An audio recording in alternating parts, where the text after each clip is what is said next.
अस्सलाम वालेकुम बच्चों। मेरे बच्चे, उम्मीद है आप ठीक ठाक होगे, मजे में होगे और जमकर पढ़ाई कर रहे होगे।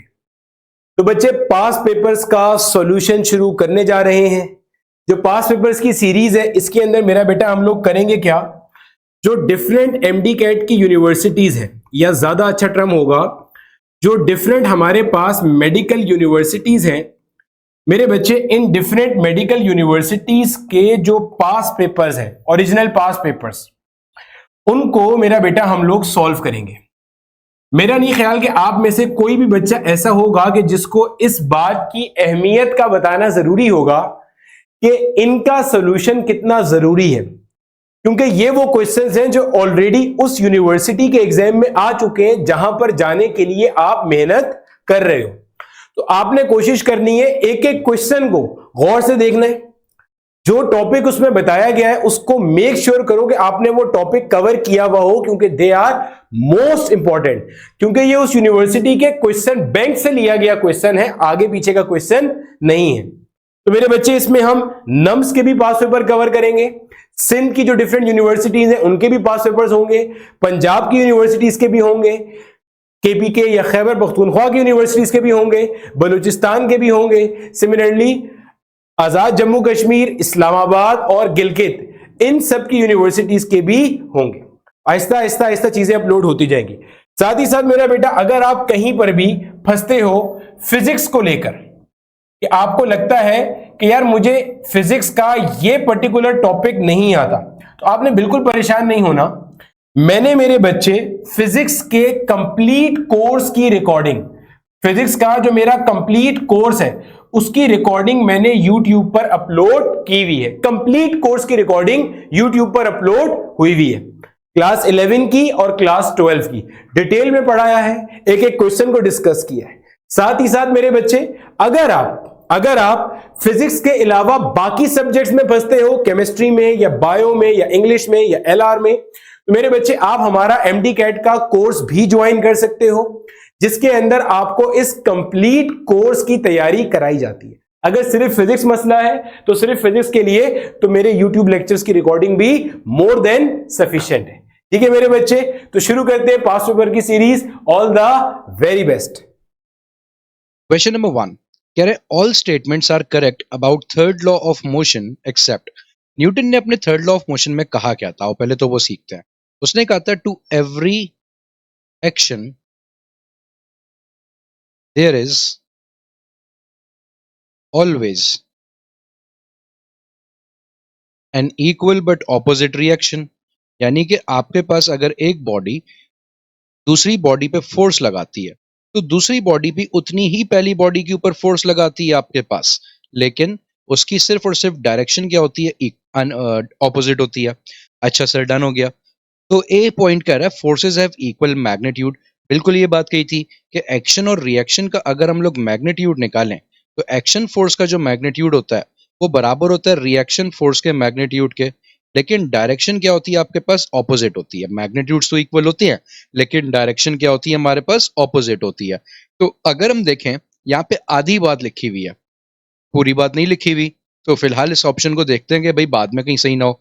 बी में कह रहे both of them have opposite direction, ये भी बिल्कुल सही लिखी हुई है आपके पास। ये भी हमारे पास क्या नहीं लिखी हुई, हमारे पास सही बात लिखी हुई है लेकिन आधी बात लिखी हुई है। सी में कह रहे हैं both are applied on different bodies, दोनों अलग अलग बॉडीज पे लगती हैं, बिल्कुल ऐसी है। फर्स्ट बॉडी सेकंड पे जो लगाती है उसे हम कहते हैं एक्शन, सही हो गया। तो एक्शन एक्चुअली सेकंड बॉडी पे अप्लाई हो रहा है, और सेकंड बॉडी फर्स्ट पे जो लगाती है उसे हम कहते हैं रिएक्शन, यानी कि रिएक्शन फर्स्ट बॉडी पे अप्लाई होता है। तो दोनों अलग अलग बॉडीज पे अप्लाई होते हैं, ये भी बिल्कुल सही बात लिखी हुई है। सवाल ने पूछा था ऑल स्टेटमेंट्स आर करेक्ट, कर रहे हैं सही, तो सब तो करेक्ट चलनी है, एक्सेप्ट किसके अलावा। तो चौथी में कह रहे हैं both are applied on the same body. यहीं पे हमारे पास गलत हो जाता है ऑप्शन, कि दोनों आपके पास सेम बॉडी पे नहीं लगती, ऑपोजिट बॉडी पे लगती हैं। तो एक तरीके से ये गलत स्टेटमेंट है, लेकिन ऑप्शन यही करेक्ट है, क्योंकि उन्होंने पूछा था कि गलत कौन सा लिखा हुआ है ये बताइए। तो करेक्ट ऑप्शन हो जाएगा हमारे पास option D. Moving on to question number 2, कह रहे हैं a mass has a constant acceleration. एक मास की एक्सेलरेशन क्या है हमारे पास, कांस्टेंट है। What is true about the force applied on it. According to Newton second law, sir force बराबर होती है मास इनटू एक्सेलरेशन के। अगर एक्सेलरेशन कांस्टेंट है मास तो सर वैसे ही हमारे पास कांस्टेंट होता है। मास एक ऐसी क्वांटिटी होती है जो कि नॉर्मली हमारे पास एक बॉडी की चेंज नहीं होती। अगर एक्सेलरेशन भी कांस्टेंट हो जाएगी तो ऑटोमेटिकली फोर्स भी क्या हो जाएगी, हमारे पास कांस्टेंट हो जाएगी। सही हो गया सर। ए कह रहा है कॉन्स्टेंटली इंक्रीजिंग फोर्स होगी, गलत, बढ़ेगी नहीं, फोर्स सेम रहेगी। बी कह रहा है कांस्टेंट होगी फोर्स और जीरो नहीं होगी, ये बिल्कुल सही लिखा हुआ है।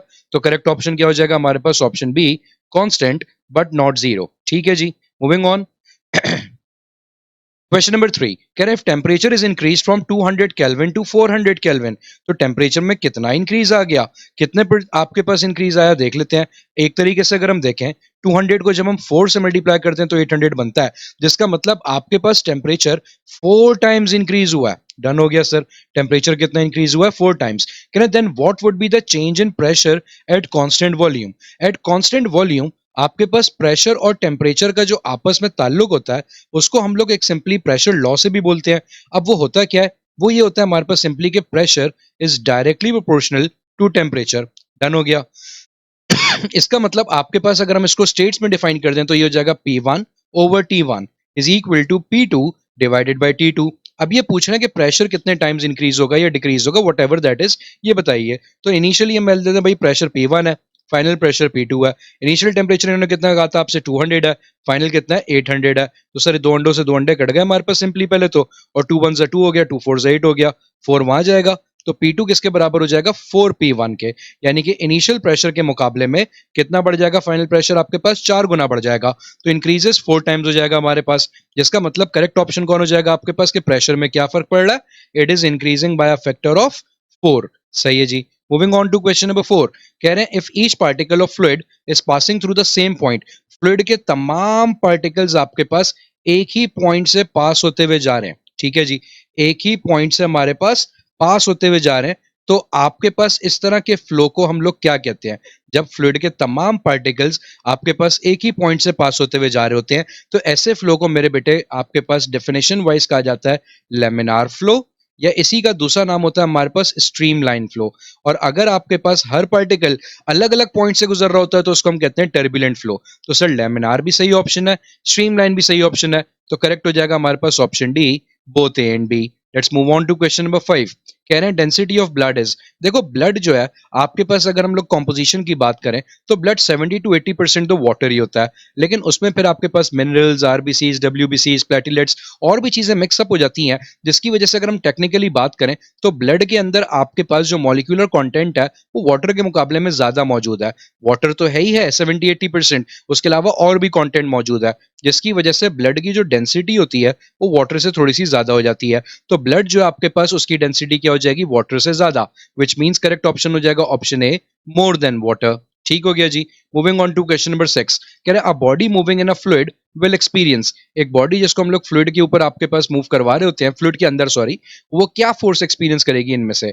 अच्छा जी देखते हैं। लेट्स से मेरे पास एक कंटेनर है जिसके अंदर कोई फ्लूइड रखा हुआ है, उसमें अगर मैं आपके पास एक स्फेरिकल बॉडी इमर्स कर देता हूं, तो अगर उस स्फेरिकल बॉडी का जो वेट है जो कि उसको नीचे लेके जाता है वो हमारे पास ग्रेट है, वो बड़ा है, तो आपके पास वो जो बॉडी वो नीचे जाएगी। जब वो नीचे जा रही होगी तो फ्लूइड की तरफ से आपके पास एक अपोजिंग फोर्स लगेगी, जिस फोर्स को हम लोग आपके पास 2-3 नामों से जानते हैं। या तो उसको हम लोग फ्लूइड फ्रिक्शन कहते हैं, ठीक है, फ्लूइड फ्रिक्शन के अलावा इस फोर्स को हम लोग एक और नाम भी देते हैं जिसे हम कहते हैं ड्रैग फोर्स। ठीक है जी।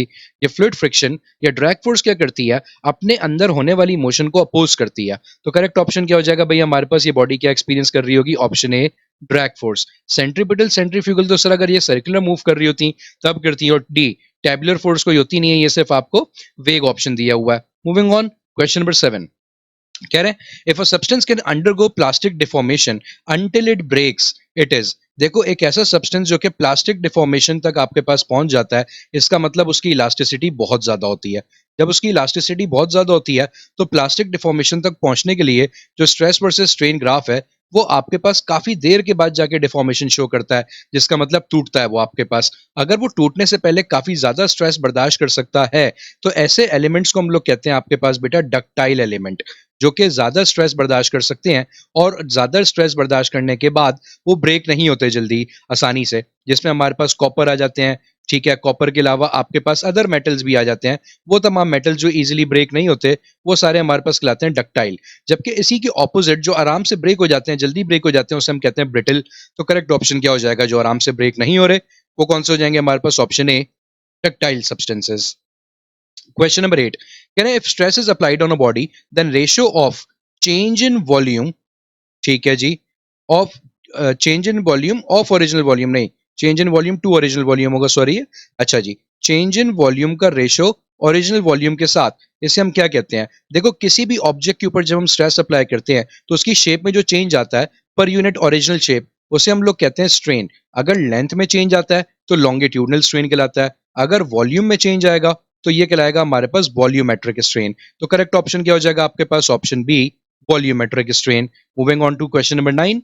9 में पूछ रहे हैं, if a wave can be polarized then it means it is polarize. जो हो सकती हैं वो वेव्स कौन सी होती हैं? तो हमेशा मेरे बेटे एक बात याद रखना, वो वेव्स जो कि कंसिस्ट करती हैं क्रस्ट और ट्रफ की फॉर्म में, जिनको हम लोग ट्रांसवर्स वेव्स भी कहते हैं, वो तमाम वेव्स वो होती हैं जिनको आप पोलराइज कर सकते हो। पोलराइजेशन एक ऐसा प्रोसेस है जिसके अंदर सिर्फ और सिर्फ हम ये कह सकते हैं, या फिर एक ऐसा प्रोसेस है जो कि सिर्फ ट्रांसवर्स वेव गो थ्रू कर सकती है, लॉन्गिट्यूडनल नहीं कर सकती। अगर लॉन्गिट्यूडनल नहीं कर सकती तो इसका मतलब करेक्ट ऑप्शन क्या हो जाएगा? पोलराइजेशन एक ऐसा प्रोसेस है जिसमें से सिर्फ ट्रांसवर्स वेव्स पास हो सकती हैं, लॉन्गिट्यूडनल हो सकती हैं नहीं, स्टेशनरी और सुपर इम्पोज्ड, ये आपके पास सिर्फ आपको डिस्ट्रैक्टिंग ऑप्शंस दिए हुए हैं। करेक्ट ऑप्शन हो जाएगा option D, transverse wave. Moving on to question number 10। Question number 10, कह रहे the electron current is chiefly due to. Options देखें, कैथोड, ग्रेड, एनोड और स्क्रीन। मुझे ऑप्शंस देख के समझ में आया कि ये तो भाई आपके पास एक वैक्यूम चैम्बर की बात कर रहे हैं, या आसान जबान में एक डिस्चार्ज ट्यूब की बात कर रहे हैं। सही हो गया सर।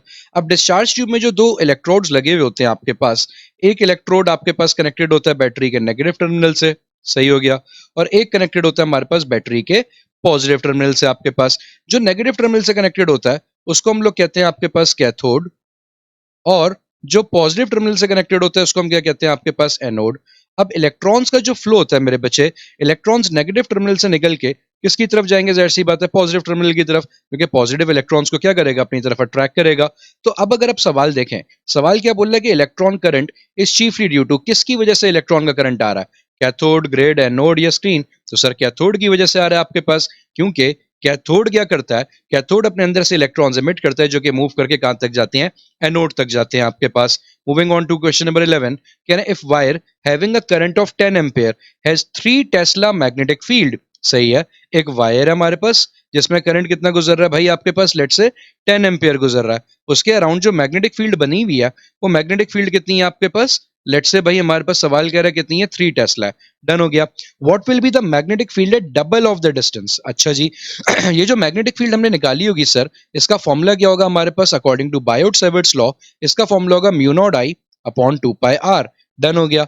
अब ये कह रहे हैं कि अब बताओ अगर मैं डिस्टेंस को डबल कर दूं, डिस्टेंस कौन है? ये जो आर यहाँ पे यूज होता है, ये distance from the wire use होता है आपके पास, ठीक है जी। अब अगर मैं इसको डबल कर दूं तो मैग्नेटिक फील्ड हो जाएगी, छिड़ जाएगी, बी डैश हो जाएगी। देखते हैं कितनी हो जाएगी भाई। आपके पास डिस्टेंस को हमने क्या कर दिया? 2 पाई के आगे आर जो आया वो डबल हो गया, ये 1/2 निकल के बाहर निकल जाएगा, अंदर आ जाएंगे mu naught I divided by 2 pi are.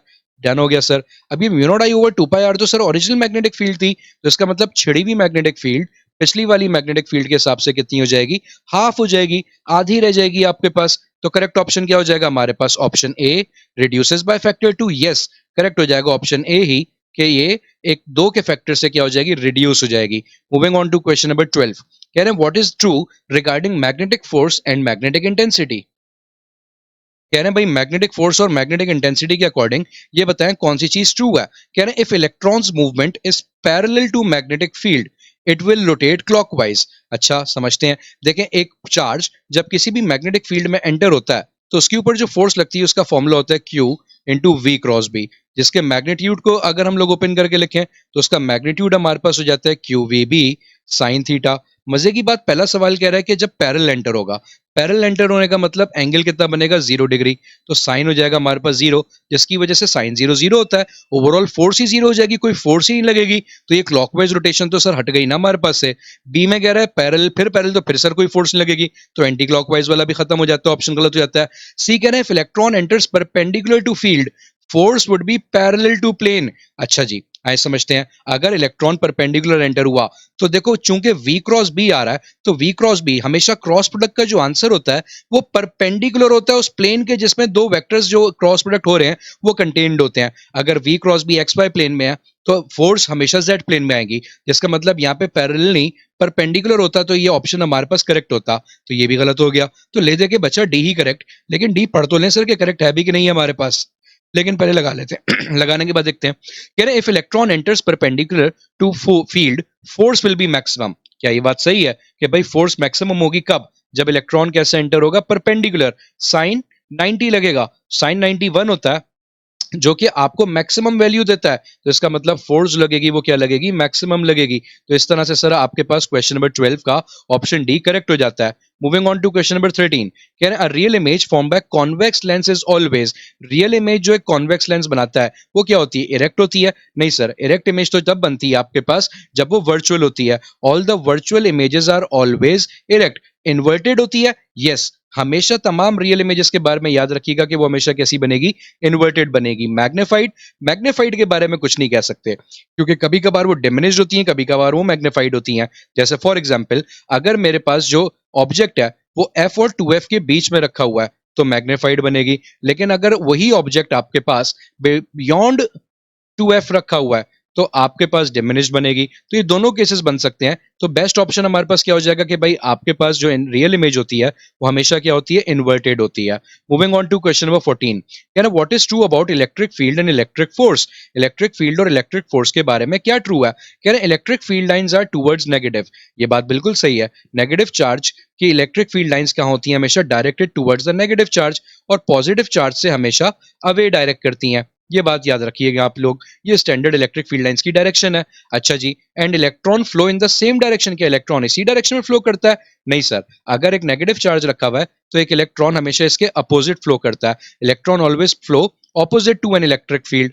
Electron always flow opposite to an electric field. ये बात तो सर समझ में आती है, तो इसका मतलब इसकी डायरेक्शन में फ्लो नहीं करता। बी कह रहे electric field lines are towards positive, यही गलत हो गया ये ऑप्शन तो। सी कह रहे electric field lines are towards negative, बिल्कुल सही है। And electrons flow in opposite direction, ये सही हो जाएगा कि इलेक्ट्रिक फील्ड लाइंस नेगेटिव की तरफ होती हैं और इलेक्ट्रॉन्स उसके हमेशा ऑपोजिट फ्लो करते हैं आपके पास। नेक्स्ट क्वेश्चन 15 में कह रहे हैं if electron passes through axis of solenoid the movement will be. अगर आपके पास एक इलेक्ट्रॉन जो है किसी सोलेनॉइड के एक्सिस में से पास होता है तो उसकी जो मूवमेंट होगी वो कैसी होगी? समझते हैं भाई। आपके पास लेट्स से ये सोलेनॉइड आ गया हमारे पास, ठीक है, और अगर मैं मान लूं कि सोलेनॉइड के अंदर करंट फ्लो कर रहा है, तो अगर करंट इस तरह से फ्लो करता हुआ जा रहा है तो लेट्स से हमारे पास करंट राइट हैंड रूल की वजह से जो मैग्नेटिक फील्ड होगी सोलेनॉइड के अंदर वो आपके पास आ जाएगी फ्रॉम लेफ्ट टू राइट, इस तरह से। डन हो गया सर, मैग्नेटिक फील्ड की डायरेक्शन समझ में आ गई। अब ये मैग्नेटिक फील्ड आ गई आपके पास बी। अब इसमें एक इलेक्ट्रॉन फ्लो करता हुआ जा रहा है, सही है, एक इलेक्ट्रॉन फ्लो करता हुआ जा रहा है along its axis. Along its axis का मतलब आपके पास अगर हम देखें मैग्नेटिक फील्ड के साथ इसकी वेलोसिटी की जो डायरेक्शन बनेगी वो कैसी बन जाएगी? पैरेलल बन जाएगी। अगर पैरेलल बन जाएगी तो फोर्स का फॉर्मूला क्या बनेगा सर? पीछे भी तो देखा था हम लोगों ने, वो था आपके पास QVB साइन थीटा, और पैरेलल के लिए क्या होता है? एंगल जीरो, तो साइन जीरो जीरो होता है। ओवरऑल फोर्स क्या हो जाएगी सर आपके पास? जीरो, जिसका मतलब कोई फोर्स एक्ट नहीं करेगी। ए टुवर्ड्स द आउटवर्ड, गलत। बी टुवर्ड्स द इनवर्ड, ये भी गलत हो गया। C parallel to its motion, ये भी गलत हो जाता है। तो करेक्ट ऑप्शन हो जाता है हमारे पास option D, no force acts on it. उसके ऊपर कोई भी फोर्स हमारे पास नहीं लग रही। Moving on to question number 16, कह रहे हैं ejection of electrons from metal surface due to heating effect is called. Heating effect की वजह से अगर मैं किसी मेटल को हीट करता हूं, ठीक है, अगर मैं किसी मेटल को हीट करता हूं तो ऑब्वियस सी बात है आपने उसको एनर्जी प्रोवाइड करी, और किसी भी मेटल को जब एनर्जी देते हैं तो वो अपने इलेक्ट्रॉन्स क्या कर देता है? लूज कर देता है। सही है, वो अपने इलेक्ट्रॉन्स क्या करता है भाई? लूज कर देता है। सिंपली कोई सी भी फॉर्म की एनर्जी दोगे वो इलेक्ट्रॉन्स लूज कर जाएगा। अब ऐसे इमिशन को हम क्या कहते हैं? ए थर्माइनिक इमिशन। देखते हैं, देखो बेटा ये जो वर्ड है ना आपके पास थर्माइनिक इमिशन, थर्माइनिक इमिशन का मतलब क्या होता है? That word therm means heat and ionic means आपके पास यहाँ पे चार्ज। तो हीट की वजह से चार्ज का निकलना, इमिशन तो आपके पास सिंपली क्या निकलना, ठीक है जी। तो हीट की वजह से चार्ज का निकलना, क्या यही लिखा हुआ है सवाल में? इजेक्शन ऑफ इलेक्ट्रॉन्स, चार्ज निकलना है ना, इलेक्ट्रॉन्स का मतलब charge from metal surface due to heating effect. तो सर करेक्ट ऑप्शन फिर यही हो जाएगा आपके पास ऑप्शन ए, थर्माइनिक इमिशन। आगे चलते हैं नेक्स्ट क्वेश्चन है क्वेश्चन नंबर 17, कह रहे हैं Newton rings are a result of, Newton rings किसका रिजल्ट होते हैं? पोलराइजेशन, डायफ्रैक्शन, इंटरफेरेंस या रिफ्रैक्शन। तो बेटा देखो न्यूटन रिंग्स आपके पास कब बनते हैं? जब आपके पास आप 45 डिग्री इंक्लाइंड मिरर के ऊपर एक सिंपली लाइट रेज इंसिडेंट करवाते हैं, मोनोक्रोमेटिक लाइट रेज, और उसके नीचे रख देते हैं अपने पास ले जाके एक प्लेनो कॉन्वेक्स लेंस, और प्लेनो कॉन्वेक्स लेंस किसी ना किसी सरफेस के ऊपर रखा हुआ होता है आपके पास। तो अब जब ये लाइट रेज हमारे पास जाके इंसिडेंट होती हैं इस प्लेनो कॉन्वेक्स लेंस के सरफेस पे, तो वो उससे रिफ्लेक्ट होकर नीचे जाती हैं, वापस ऊपर आती है, 3 में दूसरी रे आती है। वो जो दूसरी रे हमारे पास आ रही होती है, वो आपके पास जो पहली रे वापस जा रही होती है उसके साथ इंटरफेयर करती हैं on the surface of the lens. जब वो इंटरफेयर करती हैं तो वहां पे हम लोगों को इंटरफेरेंस के पैटर्न नजर आते हैं, जो कि सरफेस ऑफ द लेंस की वजह से सर्कुलर हो जाते हैं। और इंटरफेरेंस पैटर्न जहाँ पे कंस्ट्रक्टिव इंटरफेरेंस होती है वहां पे ब्राइट रिंग, जहाँ पे डिस्ट्रक्टिव होती है वहां पे डार्क रिंग। तो इस वजह से हमारे पास हम कहते हैं कि न्यूटन रिंग्स किसकी वजह से बन रही है? आपके पास जो फिनोमेना यहाँ पे हो रहा है वो हो रहा है लाइट की इंटरफेरेंस। अगर इंटरफेरेंस की वजह से बन रही है तो करेक्ट ऑप्शन हो जाएगा आपके पास option C, interference. Moving on to question number 18, can if amplitude is 200 and intensity is 300, सही है, एम्पलीट्यूड अगर 200 है और इंटेंसिटी कितनी है 300, when amplitude is increase to 800, amplitude अगर हम 200 से बढ़ा के कितनी कर दें, 800 कर दें, how many times will intensity increase, बताओ इंटेंसिटी कितनी इंक्रीज होगी? तो आओ जरा फॉर्मूला समझना। देखो किसी भी आपके पास वेव की जो इंटेंसिटी होती है वो डायरेक्टली प्रोपोर्शनल होती है उसके एम्पलीट्यूड के स्क्वायर के। डन हो गया। इसका मतलब सर आई अपॉन ए, अच्छा अगर हम इसको स्टेजेस में डिवाइड कर दें तो ये हो जाएगा I1 ओवर A1 स्क्वायर बराबर हो जाएगा आपके पास I2 divided by A2 square के। डन हो गया सर, यहां तक बात समझ में आती है। आई वैल्यूज पुट करें। इनिशियल इंटेंसिटी कितनी है भैया? 200 है, सही है। इनिशियल सॉरी माय बैड, उल्टा हो गया, इंटेंसिटी 200 नहीं है, अच्छा इनिशियल इंटेंसिटी 300 है सर, 300। एम्पलीट्यूड कितना है? 200, और 200 पे क्या लग जाएगा हमारे पास? स्क्वायर। डन हो गया। अच्छा जी, फाइनल इंटेंसिटी इन्होंने कितनी बोली है? इन्होंने वो निकाल के दिखाओ। जब एम्पलीट्यूड कितना होगा 800 हो जाएगा। फाइनल इंटेंसिटी I2 मुझे निकालनी है, जब एम्पलीट्यूड कितना हो जाएगा हमारे पास? 800 हो जाएगा, तो यहाँ लग जाएगा 800 का स्क्वायर। और फर्दर सॉल्व करते हैं इसको, तो ये हो जाएगा सर 300 डिवाइड बाय 2 का स्क्वायर होता है 4, दो अंडों के स्क्वायर हो जाएंगे 4 अंडे, सही है भाई। यहाँ पे I2 की वैल्यू में निकालनी है सर, 8 का स्क्वायर होता है 64, और दो अंडों का स्क्वायर कितना हो जाएगा? 4 अंडे। डन हो गया सर। अब देखें यहाँ पे हमारे पास 4 अंडों से सिंपली 4 अंडे जो है वो कैंसिल हो गए, सही हो गया। 4 1 जा 4 हो गया, और 4 16 जो होता है आपके पास वो क्या हो जाता है हमारे पास? यहाँ पे 4 16 हमारे पास हो जाता है बेटा सिंपली क्या कहते हैं, अल्लाह भला करे आपका 64। ठीक हो गया। अच्छा जी सर, तो अब यहाँ पे अगर हम देखें तो यहाँ पे हमारे पास वैल्यूज क्या हो जाएंगी इस तरीके से, हमारे पास इंटेंसिटी का फॉर्मूला क्या बन जाएगा कि वो 16 टाइम्स हो जाएगी किससे? 300 से। इसका मतलब अगर हम देखें तो इनिशियल इंटेंसिटी से 16 गुना बढ़ गई है। इनिशियल इंटेंसिटी जो थी हमारी I1 उससे कितनी ज्यादा इंक्रीज हो गई है? 16 टाइम्स इंक्रीज हो गई है आपके पास। ऑप्शन कह रहा है 1200, 1400, 1600, थोड़ी सी गलती इन ऑप्शंस में, ये दो अंडे ज्यादा लगे हुए हैं आपके पास तमाम चीजों में, इनको कटा देते हैं अपने पास सिंपली। जैसे ही हम लोगों ने कटा दिया, अब लगाते हैं आंसर अपना। तो कितने टाइम्स हो जाएगी भाई? इन्होंने पूछा क्या था? How many times will intensity increase, how many times, कितने टाइम्स हो जाएगी? 12, 14, 16 या 18? तो सर करेक्ट ऑप्शन हो जाएगा हमारे पास ऑप्शन सी, 16 टाइम्स इंक्रीज हो जाएगी। Moving on to question number 19, कह रहे हैं electric conduction is high in, इनमें से किस में इलेक्ट्रिक कंडक्शन हाई होती है? ए सॉलिड न्यूक्लियाई के अंदर, सर सॉलिड न्यूक्लियाई तो कंडक्टर्स होते ही नहीं है आपके पास, ये तो करंट को थोड़ी मूव करवाते हैं अपने अंदर से आपके पास, तो ये तो कंडक्टर्स ही नहीं है, कट गए।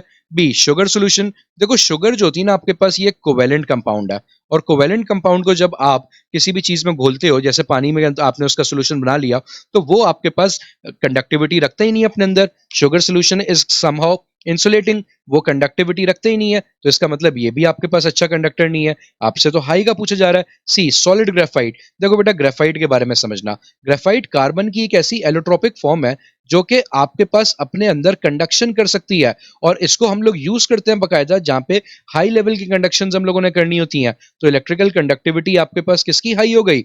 ये हो गई सर हमारे पास सॉलिड ग्रेफाइट की। तो कंडक्टिविटी इन सब में से जो ऑप्शंस गिवन है इनमें से किसकी हाई है आपके पास? Option C, solid graphite. Moving on to question number 19, sorry 20, कह रहे हैं speed of water is 10 metre per second, ठीक हो गया। स्पीड ऑफ वाटर v कितनी आ गई हमारे पास? 10 आ गई। एंड इट्स फ्रीक्वेंसी, फ्रीक्वेंसी कितनी आ गई हमारे पास? 5 हर्ट्ज आ गई। डन हो गया। कह रहे हैं find its wavelength, sir wavelength तो बराबर होता है v अपॉन f के, तो ये हो जाएगा सिंपली 10 अपॉन 5, और कितना आ जाएगा सर? ये 2 मीटर्स। तो करेक्ट ऑप्शन क्या हो जाएगा? 1, गलत। करेक्ट ऑप्शन हो जाएगा option B, 2 metres. Moving on to 21, कह रहे हैं units of gravitational constant capital G are, और निकालते हैं क्या कांस्टेंट के वैल्यूज होंगी सर? फोर्स फॉर्मूला जो होता है actually Newton's law of gravitation का वो होता है F is equal to G m1 m2 divided by R square. यहाँ से जी को अकेला कर लेते हैं, ये हो जाएगा आपके पास F R square divided by m1 m2। Done हो गया। फोर्स, फोर्स खुद बराबर होती है, इसका यूनिट होता है Newton. Are is the distance, distance का यूनिट हो जाता है metre square divided bye M और एम क्या हो जाएंगे सर, केजी और केजी, 2 केजी क्या बन जाएंगे, केजी स्क्वायर। डन हो गया। न्यूटन को अगर मैं ओपन करके लिखूं तो न्यूटन सर बराबर होता है हमारे पास kilogram metre per second square के। डन है सर जी। आगे देखें क्या लिखा हुआ है हमारे पास, तो वो लिखा हुआ है मीटर स्क्वायर, और नीचे क्या लिखा हुआ है हमारे पास अगर हम देखें तो वो लिखा हुआ है केजी स्क्वायर। तो 1 केजी से 1 केजी कट जाएगा। सही है सर। अब देखें क्या क्या बचता है, केजी नीचे बचा तो ऊपर ले जाके क्या लिख देंगे, केजी इनवर्स। मीटर और मीटर स्क्वायर कितने हो जाएंगे, मीटर क्यूब। सेकंड भी नीचे बचा हुआ है तो वो क्या हो जाएगा, सेकंड स्क्वायर इनवर्स। डन हो गया। केजी -1 m3 s-2, केजी -1 यहाँ पे नहीं है, केजी -1 m3 s1 है। ठीक है, अच्छा जी, KG -1 m3 second inverse square. तो ये सही ऑप्शन कौन हो जाएगा फिर आपके पास, ऑप्शन नंबर सी। ठीक है जी, आगे चलते हैं। 22 कह रहे हैं if power is 100 watt and voltage is 110 volts, voltage आ गया 110, पावर आ गई 100 वॉट्स, रेजिस्टेंस निकालें। तो सर इलेक्ट्रिकल पावर का जो फॉर्मूला होता है आपके पास, वो फॉर्मूला हमारे पास होता है P is equal to V square divided by R. तो यहाँ से रेजिस्टेंस निकालनी है अगर हमने, तो ये हो जाएगा V square divided by power. V square voltage का स्क्वायर, 110 का स्क्वायर, पावर कितनी है 100, पावर अच्छा अब लगाते हैं सर, 11 का स्क्वायर तो होता है 121, एक अंडे का स्क्वायर हो जाएंगे 2 अंडे आपके पास। ठीक है जी, और नीचे क्या लिखा हुआ है 100, 2 अंडों ने 2 अंडों को काट दिया, तो इसका मतलब रेजिस्टेंस कितनी आ गई हमारे पास, 121 ओम्स। 25 गलत, 35 गलत, 48 गलत, सारे ऑप्शन गलत हैं।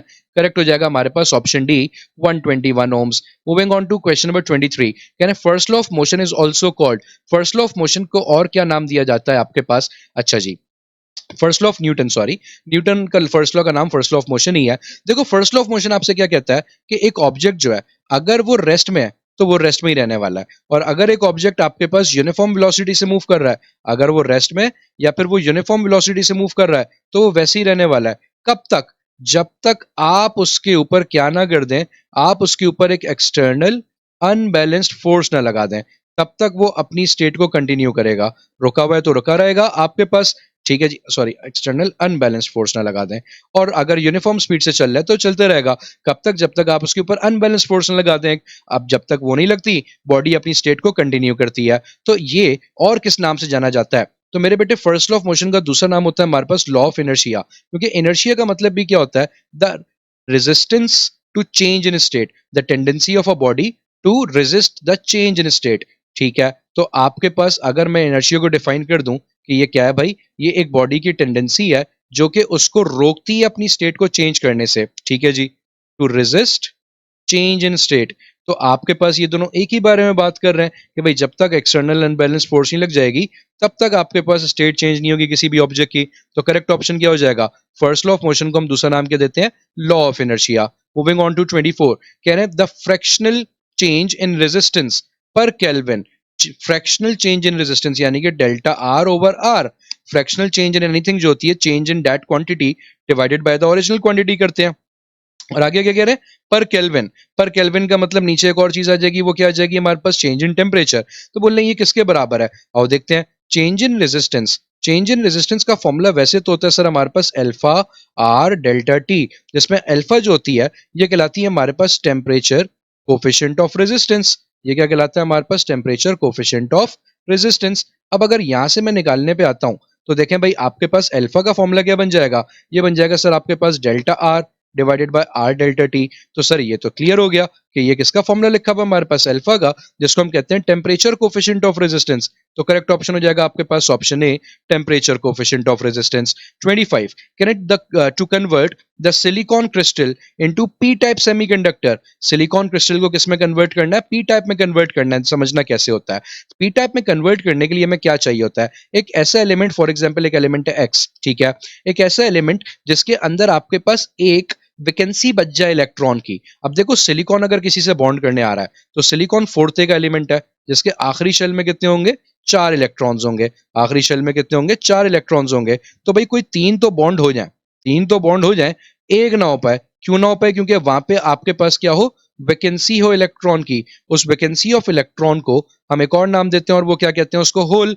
अब होल की वजह से आपके पास क्या होता है बेटा कि यहाँ पे कंडक्शन क्रिएट होती है और एक पॉजिटिव चार्ज आ जाता है, ठीक है। तो ये कब होगा, जब आप किससे डोप कर रहे हो, जिसके पास 3 इलेक्ट्रॉन्स हैं, और 3 इलेक्ट्रॉन्स होने का मतलब वो कैसा एलिमेंट है आपके पास, ट्राइवेलेंट एलिमेंट है। तो करेक्ट ऑप्शन क्या हो जाएगा हमारे पास, ऑप्शन ए, ट्राइवेलेंट के साथ डोप करेंगे तो पी टाइप सेमीकंडक्टर बनेगा। Moving on to question number 26, कह रहे हैं the current measuring part of the avometer. Avometer कौन होता है, जो कि तीनों चीजें मेजर करके देता है, ए से एम्पेयर यानी कि करंट मेजर करता है, वी से वोल्ट यानी कि वोल्टेज मेजर करता है, एंड ओ से ओम्स यानी कि रेजिस्टेंस भी मेजर करता है। तो अगर एम्पेयर मेजर करना है यानी कि करंट मेजर करना है तो the number of low resistance R connected. कैसे कनेक्ट करते हैं, देखो बेटा एक सिंपल गैल्वेनोमीटर कोई बनाया जाता है आपके पास, एक एवियोमीटर या फिर एक एमीटर जो कि सिर्फ एमीटर यानी कि करंट मेजर करे। अब देखो गैल्वेनोमीटर की जो आपके पास सलाहियत होती है करंट को अपने अंदर से गुजारने की, वो बहुत कम होती है, यानी कि उसमें से बहुत कम करंट गुजर सकता है। तो अगर मैं ज्यादा करंट गुजारना चाहता हूँ या ज्यादा करंट मेजर करना चाहता हूँ तो उसके लिए मुझे क्या करना पड़ेगा, मुझे उसके लिए करंट को एक ऑल्टरनेट रूट देना पड़ेगा। और करंट को ऑल्टरनेट रूट कैसे देते हो आप, एक पैरेलल रास्ते से। जब तक एक पैरेलल रास्ता नहीं लगाओगे करंट को ऑल्टरनेट रूट नहीं मिलेगा। और आप चाहते हो कि ज्यादा से ज्यादा करंट उस पैरेलल रास्ते से, उस ऑल्टरनेट रूट से गुजरे ताकि वो मेजर हो सके। तो ज्यादा करंट अगर वहां से गुजरे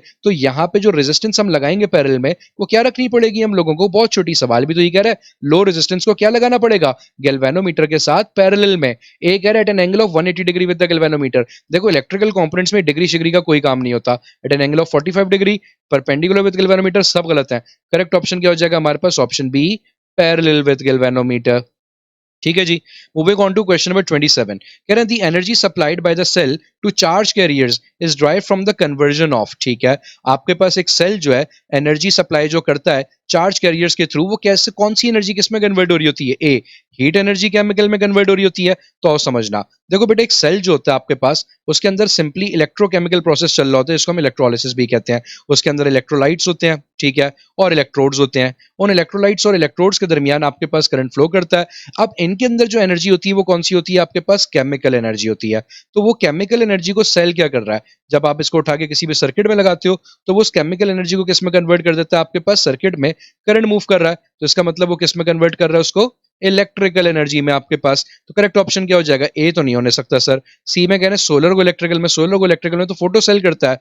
बी कह रहे हैं केमिकल को इलेक्ट्रिकल में, तो करेक्ट ऑप्शन हो जाएगा हमारे पास option B, chemical energy into electrical energy. Moving on to question number 28, कह रहे हैं the deviation of IV graphs from straight lines is due to. देखो करंट वोल्टेज ग्राफ या एक ओहमिक कंडक्टर का जो ग्राफ होता है वो हमेशा कैसे जाता है, हमेशा आपके पास जाता है एक स्ट्रेट लाइन। लेकिन वो स्ट्रेट लाइन से डेविएट कब करता है, फॉर एग्जांपल एक टंगस्टन फिलामेंट लैंप है। टंगस्टन फिलामेंट लैंप में क्या होता है कि जब उसके अंदर से ज्यादा करंट गुजरने लगता है तो उसकी रेजिस्टेंस बढ़ती है। और रेजिस्टेंस कब बढ़ती है, बात भी समझिएगा बेटा, पीछे भी हमने एक फॉर्मूला लिखा था डेल्टा आर वाला। जो चेंज इन रेजिस्टेंस होती है वो किस पे डिपेंड करती है, टेम्परेचर के ऊपर। तो जैसे जैसे टेम्परेचर बढ़ेगा रेजिस्टेंस बढ़ेगी, और करंट क्या होने लग जाएगा हमारे पास, कम होने लग जाएगा। टेम्परेचर बढ़ेगा रेजिस्टेंस बढ़ेगी और करंट क्या होने लग जाएगा हमारे पास, कम होने लग जाएगा।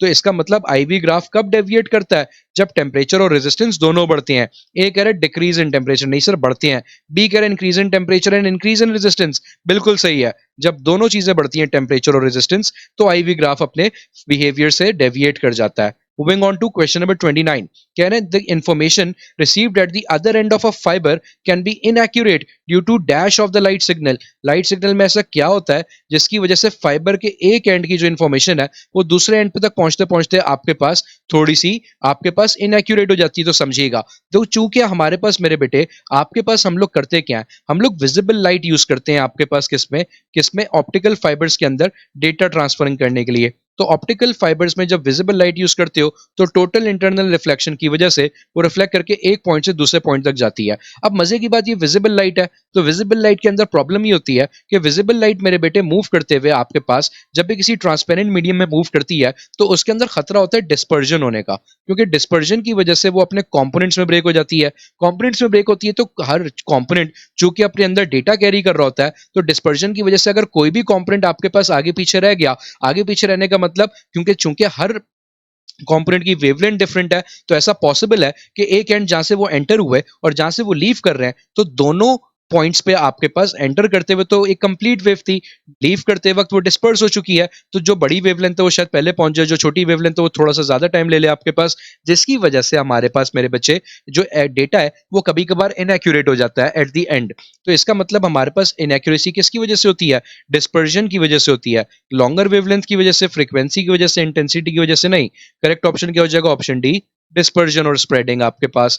ठीक है जी, आगे बढ़ते हैं। क्वेश्चन नंबर 30 कह रहे हैं according to which law is the pressure applied to a confined fluid transmitted equally in all direction. देखो मेरी बात समझना, अगर मैं आपसे कहता हूं कि मेरे पास एक वेसल है, ऐसा सर्कुलर वेसल है जिसके अंदर 4 ओपनिंग्स हैं, ठीक है जी, ये मैं दिखा भी देता हूं आपके पास, इसके अंदर कितनी ओपनिंग्स हैं भाई हमारे पास? ये 4 ओपनिंग्स हैं आपके पास। डन हो गया सर, ये 4 ओपनिंग्स आ गई, बहुत खराब सी आई हैं लेकिन आ गई, मान लेते हैं। इसके ऊपर हम लोग क्या करते हैं? इसके ऊपर हम लोग पिस्टन्स लगा देते हैं। सही है सर जी, पिस्टन लगा दिया आपने, यहाँ पे भी आपने एक पिस्टन लगा दिया, ठीक है। और मान लो कि इस पूरे वेसल के अंदर आपके पास क्या भरा पड़ा हुआ है? पानी भरा पड़ा हुआ है, पूरे वेसल में पानी भरा हुआ है। अब अगर मैं इनमें से किसी भी पिस्टन को पुश करूंगा अंदर की जानिब, लेट्स से इस वाले को करता हूं, तो क्या होगा सर? ये बाकी जो तीनों पिस्टन्स है ना, ये इक्वली बाहर निकलेंगे। जितना ही एक अंदर पुश होगा उतने ही तीनों इक्वली क्या होंगे आपके पास? बाहर निकलेंगे। जिसका मतलब लिक्विड में या फ्लूइड में जब भी आपके पास आप प्रेशर अप्लाई करते हो, तो फ्लूइड के अंदर प्रॉपर्टी क्या है कि वो उस प्रेशर को आपके पास हर डायरेक्शन में इक्वली डिस्ट्रीब्यूट कर देता है, इक्वली डिस्ट्रीब्यूट करता है। ऐसा नहीं होगा कि करीब के अंदर ज्यादा प्रेशर डिस्ट्रीब्यूट होगा, दूर जाते जाते वो कम हो जाएगा आपके पास।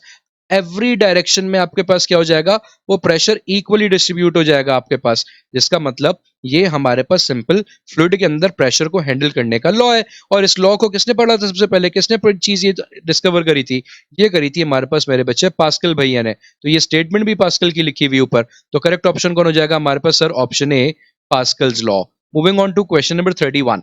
31 में कह रहे हैं the value of universal gravitational constant R is. देखें भैया, आर की जो वैल्यू होती है हमारे पास वो होती है सर 8.314 जूल पर मोल केल्विन। तो ये हमारे पास आर की वैल्यू है। अगर मैं यूनिट्स को थोड़ा तमीज से लिख लूं तो ये हो जाएगा 8.314 joule mole inverse kelvin inverse. आओ देख लेते हैं। 8314 तो कहीं से नहीं है और मोल की भी -3 पावर है। 1.38 बोल्ट्जमैन कांस्टेंट होता है। बच्चे कंफ्यूजन में लगा के भी आ जाते हैं, तो इसलिए ये गलत हो जाएगा, ये भी गलत हो जाएगा। तो करेक्ट कौन रह जाएगा हमारे पास? सिर्फ और सिर्फ ऑप्शन डी, 8.314 जूल पर मोल केल्विन। ठीक हो गया जी। Moving on to question number 32। कह रहे हैं for adiabatic process the first law of thermodynamics is. देखो बेटा, नॉर्मली जो फर्स्ट लॉ ऑफ थर्मोडायनेमिक्स होता है वो ये होता है कि जितनी हीट आप प्रोवाइड करते हो वो इंटरनल एनर्जी को भी चेंज करती है सिस्टम के, और उसके अराउंड उससे वर्क डन भी करवाती है। अच्छा जी, अब देखो एडियाबैटिक प्रोसेस एक ऐसा प्रोसेस होता है जिसके अंदर आपके पास हीट के फ्लो को रिस्ट्रिक्ट कर देते हैं। जिसका मतलब ना हीट अंदर आ सकती है ना बाहर जा सकती है। अगर यही जीरो हो गया हमारे पास तो इक्वेशन बन जाएगी zero is equal to delta U plus W. तो वर्क डन किसके बराबर हो जाएगा सर? डेल्टा यू वहां जाएगा तो माइनस में हो जाएगा, तो ये जाएगा W is equal to minus delta U. तो that would be your equation. A से मैच कर रही है? नहीं सर, बी से मैच कर रही है। बी में तो क्यू आ रहा है सर, क्यू जिसमें आ रहा है वो तो ही नहीं सकती ना, क्योंकि एडियाबैटिक प्रोसेस में तो हीट ही जीरो है। तो आपके पास करेक्ट ऑप्शन क्या हो जाएगा? Option D. Moving on to question number 33। कह रहे हैं the entropy of a universe always. Universe की जो एंट्रोपी है वो हमेशा क्या हो रही है? देखो बेटा, यूनिवर्स की एंट्रोपी का मतलब क्या होता है? हीट की वो वैल्यू या आपके पास वो अमाउंट ऑफ हीट जो कि डिग्रेड हो चुकी है या फिर वो यूजफुल वर्क में कन्वर्ट नहीं हो सकती। समझना मेरी बात कैसे। देखो, अगर सपोज करो मैंने एक चूल्हा जलाया हुआ, ठीक है, मैंने क्या किया हुआ? मैंने एक चूल्हा जलाया हुआ है। उस चूल्हे से जो फ्लेम निकल रहा है हमारे पास, उसकी वजह से हो क्या रहा है कि उसके सराउंडिंग में जो पार्टिकल्स मौजूद हैं वो पार्टिकल्स उस हीट को क्या कर रहे हैं? एब्जॉर्ब कर रहे हैं। जो एयर के पार्टिकल्स मौजूद हैं, जो हमारे यूनिवर्स के पार्टिकल्स हैं, वो क्या कर रहे हैं? उसको एब्जॉर्ब कर रहे हैं, जिसकी वजह से इनकी मूवमेंट नेचुरल मूवमेंट से, अपनी जो इनकी नेचुरल मूवमेंट अल्लाह ताला ने इनिशियली सेट की होगी उससे बढ़ जाती है। जब इनकी मूवमेंट बढ़ जाती है तो अब ये जो हीट एनर्जी है ये एक ऐसी फॉर्म ऑफ एनर्जी में कन्वर्ट हो चुकी है जिसको मैं यूजफुल वर्क में कन्वर्ट नहीं कर सकता। तो इस को हम कहते हैं एंट्रोपी। जो यूजफुल वर्क में नहीं कन्वर्ट हो सके वो क्या कर रही है? वो मॉलिक्यूलर डिसऑर्डरनेस क्रिएट कर रही है, और उस मॉलिक्यूलर डिसऑर्डरनेस को हम क्या कहते हैं बेटा? एंट्रोपी कहते हैं। और ये मॉलिक्यूलर डिसऑर्डरनेस अगर आप सोचो तो ये कम तो हम कर ही नहीं सकते, ये हमेशा आपके पास बढ़ती जा रही है, क्योंकि जो हीट फ्लो कर रही है हमारे पास हमारे सेमेस्टर में, जो एक्स्ट्रा हीट हमारे पास डिसिपेट हो रही है हमारे बर्नर से, हमारी इंडस्ट्री से, हमारे इवन के घरों के अंदर, वो एक्स्ट्रा हीट यूजफुल वर्क में कन्वर्ट ही नहीं हो पाती। और जो हीट यूजफुल वर्क में कन्वर्ट नहीं हो पाती वो मॉलिक्यूलर डिसऑर्डरनेस क्रिएट करती है, जिसको हम क्या कहते हैं? एंट्रोपी कहते हैं। तो इसका मतलब आपके पास पूरी यूनिवर्स की जो एंट्रोपी है वो हमेशा क्या हो रही होगी? बढ़ रही होगी सर। वो कभी भी हमारे पास बढ़ने से कम, वो कम हो ही नहीं सकती, वो हमेशा बढ़ रही है। जिसकी वजह से हम कहते हैं कि एक टाइम आएगा जब आपके पास हीट एंड हो जाएगा सिस्टम का, या फिर जिसको हम लोग हीट डेथ भी कहते हैं। ठीक है जी। अच्छा, let's move on. Question number 34. Can if the body is rotating with uniform angular velocity, then its torque is. अच्छा सही है, देखते हैं भाई. टॉर्क का फॉर्मूला होता है सर आपके पास आई अल्फा. इसमें आई होता है मोमेंट ऑफ इनर्शिया. सही हो गया. और अल्फा किसे कहते हैं? एंगुलर एक्सेलरेशन को. एंगुलर एक्सेलरेशन का मतलब क्या हो जाएगा आपके पास? एंगुलर एक्सेलरेशन, सिंपली एक्सेलरेशन का मतलब होता है rate of change of velocity. तो एंगुलर एक्सेलरेशन कौन हो जाएगा हमारे पास? Rate of change of angular velocity. अब सवाल कह रहा है कि एंगुलर वेलोसिटी क्या है? कांस्टेंट है. जरा सवाल पढ़ो, क्या कह रहे हैं आपके पास? If a body is rotating with uniform angular velocity. Angular velocity uniform है मतलब कांस्टेंट है. अगर एंगुलर वेलोसिटी कांस्टेंट है तो rate of change of angular velocity कितना हो जाएगा? जीरो. अगर ये जीरो हो जाएगा इसका मतलब अल्फा जीरो हो जाएगा, और अल्फा मल्टीप्लायर है तो ओवरऑल टॉर्क भी क्या हो जाएगा हमारे पास? जीरो. तो करेक्ट ऑप्शन बन जाएगा सर आपके पास option A, zero. Moving on, question number 35. 35 में कहना है the direction of the magnetic field lines of force depends on. आपके पास मैग्नेटिक लाइंस ऑफ फोर्स जो होती है उसकी डायरेक्शन किस पे डिपेंड करती है? आओ देखते हैं. ए कह रहा है nature of material of the conduction wire. इस नेचर पे तो डिपेंड नहीं करती. क्यों? मैग्नेटिक फील्ड की अगर हम वैल्यू भी देखें तो वो बराबर होती है mu naught I divided by 2 pi R, जिसका मतलब वो तो मैग्नीट्यूड ऑफ करंट पे डिपेंड करती है. और फ्लेमिंग का राइट हैंड ग्रिप रूल जो है वो ये बताता है हम लोगों को कि फॉर एग्जांपल कि मेरे पास अगर एक तार है, ये रहा वो तार आपके पास, इस तार के अंदर लेट्स से करंट फ्लो कर रहा है. जो करंट फ्लो कर रहा है अगर वो वर्टिकली अपवर्ड डायरेक्शन में है तो राइट हैंड ग्रिप रूल ये कहता है आपसे कि आप अपने थंब को, अपने राइट हैंड के थंब को किस में रखो? अपने पास सिंपली करंट की डायरेक्शन में रखो. तो जो आपकी राइट हैंड की फिंगर्स हैं, जो हमारी राइट हैंड की फिंगर्स हैं, वो जिधर कर्ल हो रही होंगी, मेरा बहुत ही खराब सा राइट हैंड है ये, लेकिन समझने के लिए काफी है, वो जिधर कर्ल हो रही होंगी वो आपके पास आपको बताएगा मैग्नेटिक फील्ड की डायरेक्शन. यानी कि इस केस में मैग्नेटिक फील्ड की डायरेक्शन कैसी हो जाएगी हमारे पास? ऐसे एंटी क्लॉकवाइज हो जाएगी. अच्छा सर, डन हो गया. बी, क्या एरिया ऑफ कंडक्टिंग वायर से पता लगती है direction of magnetic field lines? नहीं सर. अमाउंट ऑफ करंट से पता लगती है? नहीं सर. डायरेक्शन ऑफ करंट से पता लगती है. राइट हैंड रूल बोलता है डायरेक्शन ऑफ करंट की डायरेक्शन में अपना थंब रखो और फिर मैग्नेटिक फील्ड की डायरेक्शन निकालो. तो इसका मतलब करंट की डायरेक्शन से पता लगती है मैग्नेटिक फील्ड लाइंस की डायरेक्शन क्या होगी. Moving on to question number 36. कह रहा है uniform magnetic field is represented by a set of lines of force which are. एक यूनिफॉर्म मैग्नेटिक फील्ड रिप्रेजेंट करनी है. यूनिफॉर्म का मतलब जो किसी भी पॉइंट पे चेंज ना हो, उसकी वैल्यू हर पॉइंट पे सेम रहे. तो ऐसी फील्ड को मेरे बेटे हमेशा याद रखिएगा आपके पास पैरेलल और इक्वली स्पेस्ड लाइन से रिप्रेजेंट किया जाता है. यूनिफॉर्म मैग्नेटिक फील्ड को रिप्रेजेंट करना है तो पैरेलल और इक्वली स्पेस्ड लाइन से रिप्रेजेंट करोगे. अदरवाइज जो डाइवर्जेंट और कन्वर्जेंट होती हैं, डाइवर्जेंट का मतलब फैलती हुई मैग्नेटिक फील्ड होगी, इसका मतलब फैलती हुई मैग्नेटिक फील्ड है तो दूर जाते जाते वो कम होती जाएगी. कन्वर्जेंट मैग्नेटिक फील्ड का मतलब क्या होगा? सुकड़ती हुई होगी, जिसका मतलब जब आप आगे की तरफ बढ़ोगे तो मैग्नेटिक फील्ड स्ट्रांग हो रही होगी. तो करेक्ट ऑप्शन क्या हो जाएगा भाई? यूनिफॉर्म रहनी है तो पैरेलल, और कन्वर्जेंट और डाइवर्जेंट में तो सर यूनिफॉर्म नहीं होगी, वेरिएबल मैग्नेटिक फील्ड होगी आपके पास. ठीक है जी. अच्छा, आगे बढ़ते हैं. नेक्स्ट है हमारे पास क्वेश्चन नंबर 37. कह रहे हैं वेबर पर ampere per metre, sorry weber ampere per metre. Weber ampere per metre. Done हो गया. बताओ ये किसका यूनिट है? ये तो निकालना पड़ेगा सर. एक काम करते हैं, यहाँ पे सर मीटर पर मीटर मल्टीप्लाई डिवाइड करवा देते हैं. क्यों? फायदा होगा. क्या फायदा होगा ऐसा आपको? ये हो जाएगा वेबर एम्पियर मीटर, और नीचे क्या बन जाएंगे हमारे पास? Metre square. मजे की बात सर, अब यूनिट्स बना सकते हैं हम लोग. वेबर पर मीटर स्क्वायर जो है ये तो सर मैग्नेटिक फील्ड का यूनिट होता है बी. ए एम्पियर, एम्पियर होता है सर करंट का यूनिट आई. और मीटर, मीटर लेंथ का यूनिट होता है एल. बी आई एल, ये किसका फॉर्मूला है? बिल. ये सर फॉर्मूला होता है force on a current carrying conductor in a uniform magnetic field. इसका मतलब बी आई एल किसके बराबर आ गया? फोर्स के. यानी कि ये यूनिट किसके यूनिट के बराबर होगा? फोर्स के यूनिट के. और फोर्स के यूनिट क्या होता है आपके पास? न्यूटन. तो करेक्ट ऑप्शन कौन हो जाएगा हमारे पास? Option C, Newton. Moving on to question number 38. 38 में आपसे कह रहे हैं the difference between soft and hard X-rays is for. ये जो सॉफ्ट और हार्ड एक्सरेज होती है ना मेरे बेटे, ये इसका मतलब नरम या सख्ती से नहीं है, इसका मतलब इनकी पेनिट्रेटिंग पावर से है कि इनकी पेनिट्रेटिंग पावर कितनी ज्यादा है या कितनी कम है. और इनकी पेनिट्रेटिंग पावर आपके पास डायरेक्टली डिपेंड करती है इनकी एनर्जी के ऊपर. तो जिस एक्सरे की एनर्जी ज्यादा होगी वो आपके पास हार्ड कहलाएगी, और जिसकी एनर्जी हमारे पास कम हो जाएगी वो क्या कहलाएगी आपके पास भैया? सॉफ्ट कहलाएगी. तो एनर्जी सर अगर हम बात करें तो अकॉर्डिंग टू प्लैंक किसी भी इलेक्ट्रोमैग्नेटिक वेव की जो एनर्जी होती है वो बराबर होती है E is equal to h nu के. जिसका मतलब आपके पास वो एनर्जी डिपेंड करती है, एच तो कांस्टेंट है, किस पे डिपेंड करती है हमारे पास? न्यू.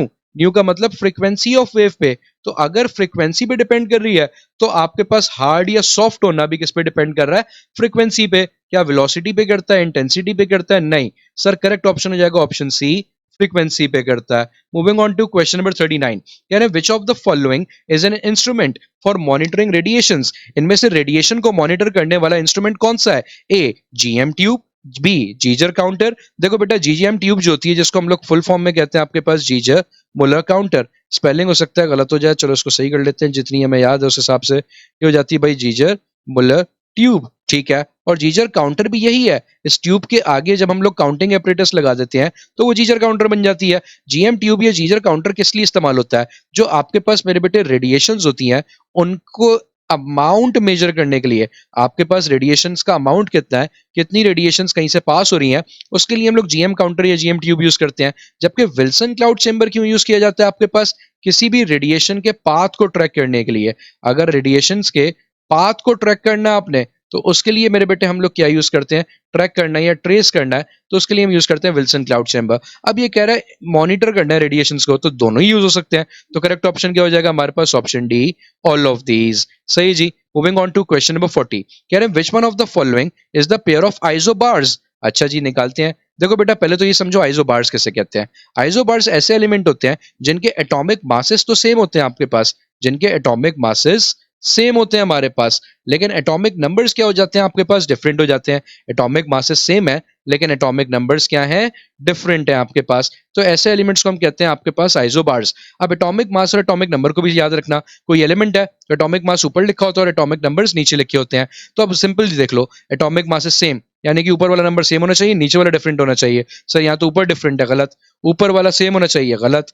ठीक है, ऑप्शन सी देख लेते हैं सर, ऑप्शन सी में क्या है? ऑप्शन सी में भी ऊपर वाला सर सेम होना चाहिए, नीचे डिफरेंट होना चाहिए, गलत हो जाता है ये भी। तो करेक्ट ऑप्शन कौन हो जाएगा? ले देखे सर, ये हो जाएगा फिर हमारे पास ऑप्शन डी। सही है जी, ये हो जाएगा हमारे पास ऑप्शन डी, क्योंकि इसमें अगर हम देखें तो एटॉमिक मासेस जो है वो सेम है, एटॉमिक मासेस सेम है और एटॉमिक नंबर्स डिफरेंट हैं आपके पास। ठीक हो गया जी, करेक्ट ऑप्शन हो जाएगा option D. Moving on to question number 41, कह रहे half life of radioactive element depends upon. Half life किस पे डिपेंड करती है? अमाउंट ऑफ एलिमेंट प्रेजेंट पे? नहीं सर, अगर मेरे पास फॉर एग्जांपल आज 1000 एटम्स हैं, एक एलिमेंट है जिसकी हाफ लाइफ लेट से 1 साल है, हाफ लाइफ है 1 साल, तो 1 साल के बाद वो कितने एटम्स रह जाएंगे? 500 रह जाएंगे। हाफ लाइफ का मतलब वो टाइम जिसमें आधे रह जाए, तो एक और साल गुजरेगा तभी वो 250 रहेंगे, जिसका मतलब हाफ लाइफ जो है वो आपके पास नंबर ऑफ एटम्स पे डिपेंड नहीं कर रही। सही हो गया ना, वो प्रेशर पे करती है ना वो टेम्परेचर पे करती है, वो सिर्फ मटेरियल टू मटेरियल वेरी करती है। रेडियो एक्टिव मेटल या मटेरियल कौन सा यूज हुआ है तो वो सिर्फ किस पे डिपेंड करती है? रेडियो एक्टिव मटेरियल पे, कि हर रेडियो एक्टिव मटेरियल की हाफ लाइफ की वैल्यू क्या होती है हमारे पास? डिफरेंट होती है। यहाँ पे रेडियो एक्टिव मटेरियल का नाम ही नहीं मेंशन, तो करेक्ट ऑप्शन कौन हो जाएगा हमारे पास? Option D, none. Moving on to question number 42, 42 में कह रहे हैं which of the following is the percentage of the original quantity of a radioactive material left after 5 half lives approximately. 5 half lives के बाद बताओ कितना रह जाएगा। तो आपके पास मेरे बच्चे नंबर ऑफ मटेरियल लेफ्ट जो होता है, नंबर कह रहा हूं sorry, amount of material left अगर हम लोग निकालते हैं तो उसका फॉर्मूला क्या होता है? पहले तो उसको सही कर लें वरना आप लोग पागल हो जाएंगे कि यार ये क्या चल रहा है सर। तो ये हमारे पास हो जाता है भाई, अमाउंट ऑफ मटेरियल लेफ्ट जो रह जाता है वो बराबर होता है 1/2 की पावर n, जिसमें n होता है नंबर ऑफ हाफ लाइव्स। सवाल खुद बोल रहा है 5 हाफ लाइव्स गुजर चुकी हैं आपके पास, तो 5 हाफ लाइव्स का मतलब 1/2 की पावर 5, जो कि किसके बराबर हो जाएगा? 1/32। परसेंटेज में निकालना है सर, 100 से मल्टीप्लाई कर देते हैं, तो मुझे यहाँ पे 100 को 32 से डिवाइड करना पड़ेगा। आइए निकालते हैं, 32 को 100 से डिवाइड करते हैं, ये हो जाएगा सर 3, 3 पे क्या आ जाएगा? 96, पीछे क्या बच गया? 4, पॉइंट लगाया, अंडा आ गया हमारे पास, डन हो गया सर आपके पास। अच्छा जी, तो सर यहाँ पे से मुझे साफ नजर आ रहा है कि आंसर 3 पॉइंट समथिंग आने वाला है, तो अप्रोक्सीमेटली कितना हो जाएगा? 3%। अप्रोक्सीमेटली कितना आ जाएगा? 3%। है कोई 3% ऑप्शन में? A B C D? Sir correct option पर ए ही लिखा हुआ है आपके पास, option A 3%। Moving on to question number 43, कह रहे हैं व्हेन न्यूक्लियस डी एक्साइट्स, जब न्यूक्लियस डी एक्साइट होता है, डी एक्साइट का मतलब एक्साइटेशन से नीचे आता है। देखो जब वो एक्साइट होता है, एक्साइट होने का मतलब सिंपली क्या होता है? एक्साइट होने का मतलब उसने एनर्जी एब्जॉर्ब करी है, एनर्जी एब्जॉर्ब करता है तो एक्साइट हो जाता है। और डी एक्साइट होने का मतलब क्या होता है मेरे बेटे? इसका उल्टा हो जाएगा, इसका एंटोनियम हो जाएगा, जिसका मतलब वो एनर्जी क्या कर रहा है? रिलीज कर रहा है। एनर्जी रिलीज करने का मतलब अपने अंदर से क्या निकाल रहा है? कोई इलेक्ट्रोमैग्नेटिक वेव निकाल रहा है। और इलेक्ट्रोमैग्नेटिक वेव ना अल्फा रेज होती हैं, मजे की बात अल्फा तो रेज भी नहीं होती हैं, पार्टिकल्स होते हैं। बीटा भी रेज नहीं होती हैं, पार्टिकल्स होते हैं। कौन से पार्टिकल्स होते हैं? अल्फा हीलियम के न्यूक्लियाई। बीटा कौन से पार्टिकल्स होते हैं? इलेक्ट्रॉन या पॉजिट्रॉन आपके पास, ठीक है जी, इलेक्ट्रॉन या फिर पॉजिट्रॉन। और इसी तरीके से beta sorry gamma gamma rays जो कि ऑप्शन बी में लिखी हुई है, ये होती है मेरे बेटे आपके पास इलेक्ट्रोमैग्नेटिक रेडिएशंस। तो जब ये निकलेंगी तो इलेक्ट्रॉन के एटम क्या हो जाएगा, सॉरी आपके पास डी एक्साइट हो जाएगा। ठीक हो गया जी। Let's move on to question number 44। कह रहे हैं the direction of magnetic lines of force depends on, direction किस पे डिपेंड करती है मैग्नेटिक लाइंस ऑफ फोर्स की? सर ये तो भी आप पीछे ही बता के आए हैं, ऐसे ही एक सवाल आया हुआ था हमारे पास left hand sorry right hand grip rule के अकॉर्डिंग करंट की डायरेक्शन के देख के फिर हम बताते हैं आपके पास कि मैग्नेटिक फील्ड की डायरेक्शन क्या होगी। तो करेक्ट ऑप्शन क्या हो जाएगा यहाँ पे फिर से option D, direction of current. Moving on to question number 45। कह रहे हैं when a charge particle is projected perpendicularly, एक चार्ज पार्टिकल को कैसे प्रोजेक्ट करा हम लोगों ने? परपेंडिकुलरली प्रोजेक्ट किया। डन हो गया। एक चार्ज पार्टिकल है, अच्छा जी ये आ गया हमारे पास एक चार्ज पार्टिकल, इसको परपेंडिकुलरली प्रोजेक्ट किया किस में? एक मैग्नेटिक फील्ड में। ये देखो ये जो क्रॉसेस मैंने बनाए ये मैग्नेटिक फील्ड हो गई। इनटू द पेज है, चार्ज पार्टिकल एक्स एक्सिस में आ रहा है, मैग्नेटिक फील्ड जेड एक्सिस में है, तो परपेंडिकुलर हो गए दोनों एक दूसरे के। अब बताओ ट्रेजेक्ट्री क्या बनेगी? देखो अब जो ट्रेजेक्ट्री बनेगी हमारे पास, तो चूंकि चार्ज पार्टिकल परपेंडिकुलरली एंटर हो रहा है, तो परपेंडिकुलरली एंटर होने की वजह से इस पे जो फोर्स लगेगी वो किस डायरेक्शन में लगेगी? वो लगेगी वाई एक्सिस में, क्योंकि फोर्स का फॉर्मूला सर क्या होता है हमारे पास? Q into V cross B, जिसका मतलब V और B का जो प्लेन है वो आपके पास किस किस में? एक्स एक्सिस में वेलोसिटी है और जेड एक्सिस में मैग्नेटिक फील्ड है। तो इसका मतलब फोर्स किस पे लगने वाली है? वाई एक्सिस में। वाई एक्सिस का मतलब परपेंडिकुलर लगेगी फोर्स, या तो आपके पास टेंजेंशियली अपवर्ड लगेगी या टेंजेंशियली डाउनवर्ड लगेगी। और ये जो टेंजेंशियली अपवर्ड या टेंजेंशियली डाउनवर्ड फोर्स लगेगी आपके पास, ये क्या करवाएगी? हमारे पास इस चार्ज पार्टिकल को रोटेट करवा देगी। ये एक्ट करेगी एज अ सेंट्रीपिटल फोर्स और हमारा चार्ज पार्टिकल रोटेट करने लग जाएगा आपके पास। तो अगर ये रोटेट कर रहा है इसका मतलब ये कौन से पाथ को फॉलो करेगा सर आपके पास? ये फॉलो करेगा सर्कुलर पाथ को, ना हाइपरबोला, ना हीलिक्स, ना पैराबोला। करेक्ट ऑप्शन हो जाएगा हमारे पास ऑप्शन डी, सर्कुलर।